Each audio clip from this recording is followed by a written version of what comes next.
And disease. Good afternoon students, अच्छे होंगे, स्वस्थ होंगे, बढ़िया होंगे। It is my second video of the same chapter for 12th class student, that is the human health and disease. Today we are discussing about the disease. तो यहाँ पे देखिए हमने कम्युनिकेबल डिजीज की बात कर रहे हैं। ये जो कम्युनिकेबल डिजीज है, they are transfer from one person to another person through the pathogen and depend on the nature of pathogen. Pathogens are the harmful organisms, and these harmful organisms carry the disease causing germs from one person to another. तो यहाँ पे बहुत सारे pathogens हैं, bacteria है, virus है, helminths है, प्रोटोजूस हैं और फंजाई है। In this video I discuss with you bacterial disease and the viral disease. Two type of disease we discuss here. So in bacterial disease are caused by the vector. These are caused by the bacteria. इसमें सबसे पहले typhoid आती है, जिसको आप एंट्रिक fever भी कहते हैं। सेकंड नेम है टाइफाइड का। इसका positive agent salmonella typhoid.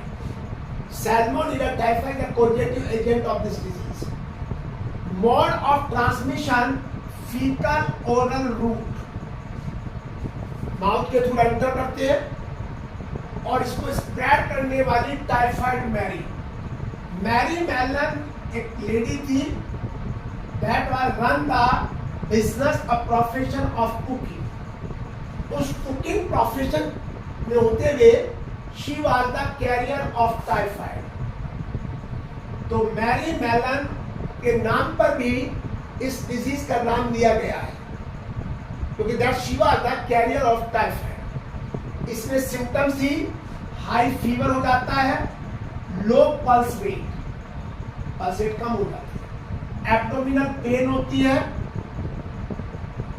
Passes frequent stool बार बार आता है, और जो टेम्परेचर है वो 39 डिग्री से 40 डिग्री सेल्सियस के बीच में रहता है। हेडेक हो जाता है, कॉन्स्टिपेशन होता है, लॉस ऑफ एपेटाइट हो जाते हैं। These are the symptoms of typhoid और एंट्रिक फीवर। इसका कंफर्मेटरी टेस्ट है Widal test. Widal test is the confirmatory test of the typhoid और एंट्रिक फीवर। इसके बाद आता है आपका सेकंड है निमोनिया। इसके जो पॉजिटिव एजेंट है स्ट्रेप्टोकोकस न्यूमोनिया और हीमोफाइलस इन्फ्लुएंजा, ये दो इसके पॉजिटिव एजेंट हैं। इसका जो इन्फेक्शन होता है, जो हमारे लंग्स हैं उनमें जो एयर्स है और एल्वेलाई होती है, उनमें इन्फेक्शन हो जाता है। और जब वहां इन्फेक्शन हो जाता है तो इन एयर सैक के अंदर यहाँ पर लिक्विड फिल हो जाता है, और जब ये लिक्विड फिल हो जाता है तो ब्रीथिंग और रेस्पिरेशन की प्रॉब्लम हो जाती है। इसमें निमोनिया। ये इन्फेक्शन ट्रांसफर कैसे होता है? By the inhalation droplets, aerosol और release by the infected person और शेयरिंग द यूटेंसिल्स और glass of the infected person. अगर हम इन्फेक्टेड पर्सन के कांटेक्ट में है, उसके नाक से जो ड्रॉपलेट्स निकलती हैं, जो नेजल ड्रॉपलेट्स आती हैं, या एरोसोल है, या इन्फेक्टेड पर्सन का ग्लास शेयर करना, यूटेंसिल्स वगैरह बर्तन को शेयर करने से भी निमोनिया हो जाता है। इसमें जो है सिम्टम्स के अंदर अगर आप देखिए, चिल्ड फीवर, कफिंग होती है, हेडेक होता है, और जब सीवियर कंडीशन आती है तब लिप्स और नेल्स, लिप्स एंड नेल्स दोनों ग्रेइश से ब्लूइश कलर की हो जाती है। ये ग्रे से ब्लूइश कलर की हो जाते हैं। These are the symptoms of the pneumonia. Bacterial disease में टाइफाइड और निमोनिया के साथ साथ ये डिसेंट्री, प्लेग एंड डिप्थीरिया, ये तीन है। इन तीनों कैंसर के नाम के एक्सप्रेशन नहीं किए गए। अब आता है वायरल डिजीज। इसमें सबसे पहले आता है हमारा कॉमन कोल्ड। तो कॉमन कोल्ड होता है, जो सीजन जब चेंज होता है तो उस टाइम कॉमन कोल्ड हो जाता है। इसका जो पॉजिटिव एजेंट है राइनो वायरस है, राइनो वायरस। अब ये कॉमन कोल्ड में नोज अफेक्टेड होती है, रेस्पिरेटरी पैसेज नाक से और ये गला पूरा का पूरा थ्रोट इन्फेक्टेड हो जाता है, लेकिन लंग्स में इन्फेक्शन नहीं होता। जैसे निमोनिया के अंदर लंग्स में इन्फेक्शन होता है, कोरोना में लंग्स में इन्फेक्शन होता है, यहाँ पर लंग्स में इन्फेक्शन नहीं होता। सिम्टम्स नेजल कंजेशन, यानी नेजल कंजेशन, नाक ब्लॉक हो जाती है, नाक से डिस्चार्ज आता है, गले में सोर थ्रोट होता है, मतलब खराश होने शुरू हो जाती है, कफिंग होती है, हेडक होता है और टायर्डनेस आ जाती है कॉमन कोल्ड के अंदर। इसका मोड ऑफ ट्रांसमिशन है, जो इन्फेक्टेड पर्सन होता है, when the infected person touches book है, पेन है, यूटेंसिल्स है, टॉवल है, आपके जो डोर के हैंडल है, इन सबको जब टच करता है तो वहां पे ये राइनो वायरस रह जाता है, और फिर जब दूसरा हेल्दी पर्सन उस पार्ट को टच करता है तो उसको भी ये डिजीज हो जाती है। इसके बाद चिकुनगुनिया, ये अनदर डिजीज, ये वायरल डिजीज है।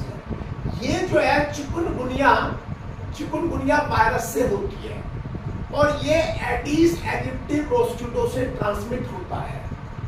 It carries the, it is a vector of the chikungunya virus. Symptoms, fever आता है, क्रिपलिंग जॉइंट पेन, जॉइंट से पेन होता है, लिम्फाडेनोपैथी हो जाती है, और फीवर इज बाइफेजिक, 2 फेज में बुखार होता है। इसको अगर आपने प्रिवेंट करना है तो इसके एग्स और मॉस्किटो को ब्रीडिंग प्लेस नहीं प्रोवाइड करना चाहिए, यानी वहां पे वाटर वगैरह का स्टैग्नेशन नहीं होना चाहिए जहां पर ये वायरस ग्रो कर रहा है। तो इसका जो मॉस्किटो है उसको आपने किल करना, अगर वेक्टर किल हो गया तो वायरस खुद किल हो जाएगा। डेंगू फीवर, इसको ब्रेक बोन फीवर भी कहते हैं। डेंगू फीवर का ब्रेक बोन फीवर, इसको कोज करने वाला फ्लेविराइबो वायरस होता है। इसका भी ट्रांसमिशन मोड जो है एडिस एजिप्टी मॉस्किटो करता है, और ये क्लीन वाटर में ग्रो करता है, दिन के टाइम में काटता है। डेंगू का जो वायरस है वो दिन के टाइम में आदमी को इन्फेक्ट करता है, क्योंकि जो मॉस्किटो है वो क्लीन वाटर में ग्रो करता है, स्टैग्नेंट वाटर में ग्रो करता है, स्टैग्नेंट साफ पानी होता है टैंकी वगैरह का, और बाइट ड्यूरिंग द डे करता है। सिम्टम में हाई फीवर है, सीवियर हेडेक है, पेन इन जॉइंट्स है, नोजिया है, वोमिटिंग है, ये सारी कंडीशन। इसको भी रोकने के लिए आपने एडिस एजिप्टी मॉस्किटो को उसकी ब्रीडिंग ग्राउंड को खत्म करना पड़ेगा, उसके एग को खत्म करना पड़ेगा।